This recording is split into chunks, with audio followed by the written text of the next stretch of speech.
The Tool is a short play about two characters. Both had the same upbringing, both had the same sort of parents, council estate, working class, but excelled at school. They had a bit of drive. They went to comprehensive schools. They studied the same subjects. They're the same age. They were in the same class. And they've known each other for a number of years.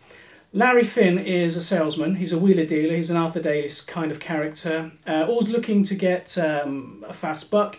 He would sell sand to the Arabs if he could. He's very confident in everything that he does.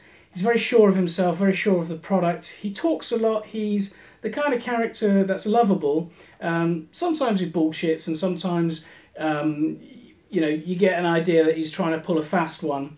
But nevertheless, he is a lovable character and very down to earth. And Paulie listens to him. Paulie is a shady character. He's always been on the right side of the law, as far as he's never got caught, but his fingers in many pies. He's a self-made businessman. He deals in drugs. He has distribution across Europe for a wide range of different products. He's never been in jail. He is always has middlemen in front of him to take any flack should anything happen. Although Larry knows Paulie inside and out, we as viewers don't get to see who Paulie is. He's one step ahead of the law. If the police can't catch him and the police don't know about him, what right have we as viewers to see who he is? So Paulie's instigated a meeting. Paulie always instigates the meetings. He's in control of everything that has to do with Larry as far as distribution, products and so on go. He's instigated a meeting because he wants to discuss and purchase or agree a price on cocaine, which is the primary product that Larry peddles to Paulie. But at the same time, Larry has introduced a new product to Paulie. He's mentioned it, and Paulie wants to see what this product is. He's a bit interested in the product. The product's called The Tool, and as far as Larry's concerned, it's going to revolutionise street crime within the UK. He can see it being sold in high street stores all over the planet. Because he has written proof from the police that it's not an illegal product, and also written proof from medical practitioners and so on that it is safer than conventional weapons, which he classes as cutlery, so your knives and that kind of thing that you would otherwise use in street crime within and increased knife crime within the UK.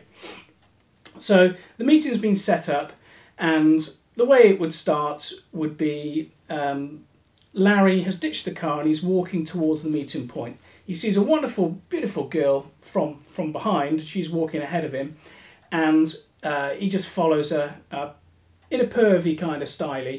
She goes into the local church. He wanders off into the meeting place, which is a building next to a church in a remote village. So one of the tracks within this would be I'm a nice man. Yeah, I'm a nice man. Larry is the ass. He's a follower, he's a wheeler, he's a dealer. He's going to this meeting, his head's all screwed up there properly.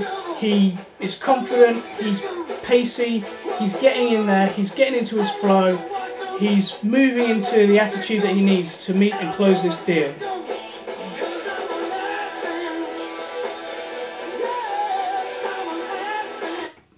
So Larry is the ass man. He likes ass. He is a bit of an ass, and he moves into the village hall, which is where he's meeting Larry.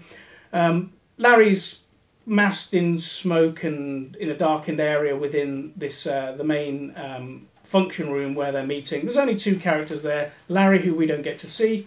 Paulie, who we don't get to see, and Larry, who has with him his briefcase with the tool in and all the documents in order to sell this product. They meet across a large table. The table's too wide for them to bend over and sort of shake hands and so on, but it's a big enough table, and it's a table that's needed for Larry to put out his argument and put his papers out and so on. And thus starts the banter, a bit of banter about what have you been doing, that kind of thing. And then Larry gets straight into the sales of this product. He comes up with some bizarre scenarios and justifies why it's better than other products on the market, why it's the must-have product, and so on. And then he goes off in his little dream sequence where he goes off on a tangent, which Larry does, and this is where he's imagining that he's selling this product on Dragon's Den.